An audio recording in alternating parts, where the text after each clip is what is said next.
Tu cites plusieurs versets polémiques, mais concentrons-nous aujourd'hui sur le verset 4.34. Exhortez-les, éloignez-vous d'elles dans leur lit et frappez-les. الرجال قوامون على النساء بأن فضل الله بعضهم على بعض وبما أنفقوا من أموالهم، فالصالحات قانتات حافظات للغيب بما حفظ الله، واللاتي تخافون نشوزهن فعظوهن واهجروهن في المضاجع واضربوهن، فإن أطعنكم فلا تبغوا عليهن سبيلا، إن الله كان عليا كبيرا. Mais d'abord, que signifie le mot daraba? Le mot daraba est l'un des plus utilisés dans le Coran. Il est utilisé avec des significations très variées. Donc, donner un exemple. Daraballahu matalan. Allah donne un exemple. Daraba, aussi pour dire voyager ou s'éloigner, parcourir la terre. Sourate 73, verset 20. Daraba peut dire aussi mettre un voile. فَلْيَضْرِبْنَ بِخُمُورِهِنَّ عَلَى جُيُوبِهِنَّ. Elles doivent rabattre leur voile sur leur poitrine. Sourate 24, verset 31. Darb. Ce terme désigne le fait de faire rencontrer une chose avec une autre. En raison de la diversité des types de darb, leurs interprétations varient, comme le fait de frapper darb quelque chose avec la main, le bâton, asa, l'épée, saif ou autre. Il est dit dans le Coran, frappez, fadribu, au-dessus des coups et frappez, wadribu, toutes leurs articulations. Sourate 8, verset 12. La frappe darb des coups, Sourate 47, verset 4. Nous avons dit, frappez le adribu avec une partie de celle-ci, 73. Frappe, adrib le rocher de ton bâton, Sourate 7, 160. Il se mit à les frapper darban de la main droite, Sourate 37, verset 93. Il frappe yadriboun leur visage, Sourate 47, verset 27. Le terme s'étend aussi à la darb de la terre par la pluie et au fait de frapper, darb, les dinars, pour les frapper, par analogie, avait fait de frapper avec un marteau. On parle aussi d'empreinte tabr, en considérant l'effet de la marque dessus, et c'est par cette analogie qu'on a désigné le caractère inné. On parle ainsi de disposition innée, dariba, ou de nature tabiya. Le fait de frapper darb la terre signifie y marcher et la fouler aux pieds. Il est dit, et lorsque vous vous dispersez darabtum sur terre, Sourate 4, vers 101. Et ils dirent à leurs frères, lorsqu'ils s'étaient dispersés, darabou sur terre, Sourate 3, verset 56. Et il dit, ils ne peuvent pas parcourir darb la terre, Sourate 2, verset 273.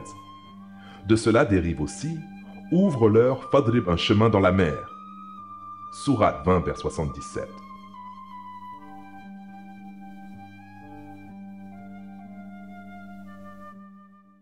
Daraba peut dire aussi séparer ou rompre. Faduriba bainahum bisurin. Une barrière sera placée entre eux. Et dans le verset 4.34, il est couramment traduit par frapper. Traduit par qui? Mais est-ce vraiment la bonne compréhension et la bonne signification? Spoiler alerte. Oui. Ce verset parle de conflits conjugaux et propose 3 étapes pour apaiser une situation difficile. La première, fa'idhuhunna, conseiller, discuter. La deuxième, wahjuruhunna, prendre de la distance. La troisième, wadribuhunna. Si daraba signifie frapper, alors cela irait à l'encontre des enseignements du prophète. Raisonnement circulaire. Sallallahu alayhi wa sallam, qui n'a jamais élevé la main sur une femme. Aïcha a dit, lors de ma nuit, alors qu'il était auprès de moi, il se retourna et posa ses sandales près de ses pieds. Il étendit l'extrémité de son isar sur son lit. Puis il ne tarda pas, juste le temps de penser que j'étais endormie. Et alors, il enfila ses sandales doucement, prit son manteau doucement, ouvrit la porte doucement et sortit doucement. Alors je plaçai ma tunique sur ma tête, je me voilai et j'enveloppais mon isar autour de moi. Puis je partis sur ses traces jusqu'à ce qu'il arrive au cimetière de Baqiyar. Il leva ses mains 3 fois et il prolongea l'invocation. Puis il se retourna et je me retournai, il accéléra et j'accélérai, il courut et je courus, il trottina et je trottinai, et je le devançai et entrai dans la maison. Il ne fit que s'étendre, et voilà qu'il entra et dit Qu'as-tu donc, ô Aïcha, allaitante, la poitrine soulevée? Je dis, non. Il dit, tu vas certes me dire, ou bien Allah me l'apprendra. J'ai dit, ô messager d'Allah, que mon père et ma mère soient sacrifiés pour toi, et je lui racontais ce qui s'était passé. Il dit, ainsi donc, c'était ton ombre que j'ai vue devant moi? Elle dit, oui. Alors il me donna dans ma poitrine un coup qui me fit mal. Puis il dit, as-tu pensé qu'Allah et son messager allaient être injustes envers toi?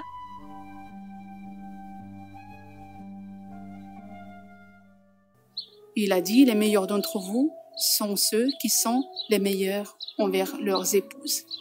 Hadith Ibn Majah.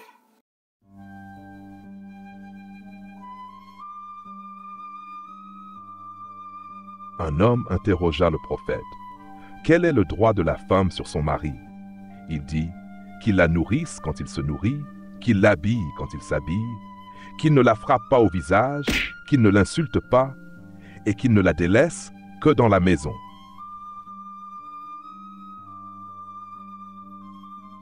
D'après Iyas ibn Abdullah ibn Abi Zubayb, qui a dit, le messager d'Allah a dit, ne frappez pas les servantes d'Allah. Alors Omar vint auprès du messager d'Allah et dit, les femmes se révoltent contre leur mari. Il permit alors de les frapper. Un grand nombre de femmes se plaignirent de leur mari auprès de la famille du messager d'Allah. Et le prophète dit, un grand nombre de femmes se sont plaintes de leur mari auprès de la famille de Muhammad. Ils ne sont pas les meilleurs d'entre vous. D'après Ali, un homme des Ansar vint auprès du prophète avec une de ses femmes. Elle dit, « Ô messager d'Allah, son mari, un tel Ibn Untel Ansari, l'a frappé et cela a laissé une marque sur son visage. » Le messager d'Allah dit, « Cela ne lui est pas permis. » Alors Allah fit descendre le verset 34 de la sourate 4. Les hommes ont autorité sur les femmes, parce qu'Allah a préféré les uns aux autres, c'est-à-dire, ils ont autorité sur les femmes dans le respect et la bienséance. Le messager d'Allah dit, « J'ai voulu une chose, et Allah a voulu autre chose. »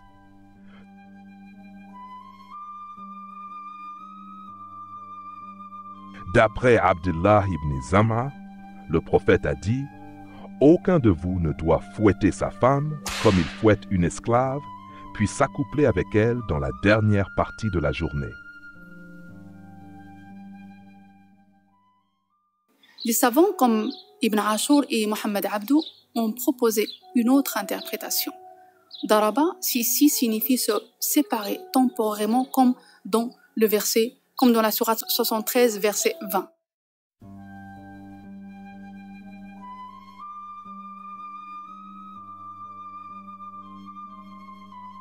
Yadriboun fil ard. Le verbe yadriboun vient de la racine daraba, dont le sens premier est frapper. Avec le préfixe ya et la terminaison una, il signifie littéralement il frappe.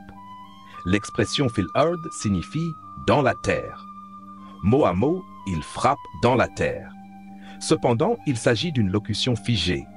Il ne s'agit pas de frapper le sol, mais de frapper la terre de ses pas, c'est-à-dire voyager, parcourir le monde. L'analogie est la même qu'en français avec battre le pavé, marcher longuement dans les rues. Cette distinction illustre parfaitement la différence entre sens premier et sens figuré. Le sens fondamental de daraba isolé reste frapper. Le sens figuré n'apparaît que dans des combinaisons précises. Daraba mathala, frapper un exemple, donc donner un exemple. Daraba fil ard, frapper dans la terre, donc voyager. Daraba dirham, battre monnaie. Ces usages démontrent que le sens figuré ne peut pas remplacer le sens premier. Laisser entendre que darab isolé pourrait signifier voyager ou se séparer est faux. Ces extensions n'existent qu'avec la bonne construction.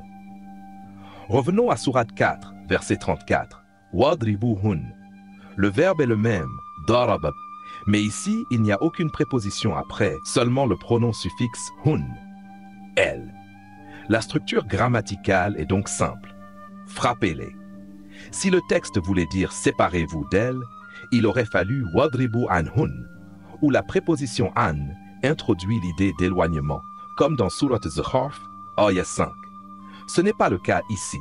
Certains sèment la confusion en utilisant des expressions figées comme daraba mathala ou daraba fil ard pour prétendre que daraba isolé pourrait signifier voyager ou se séparer. Morphologiquement et lexicographiquement, ce raisonnement est invalide. Le noyau sémantique reste frappé et seuls les contextes appropriés permettent un sens figuré. En conclusion, yadribun fil ard signifie il voyage grâce à la locution complète, tandis que wadribuhun conserve le sens premier, frapper, sans aucune ambiguïté possible.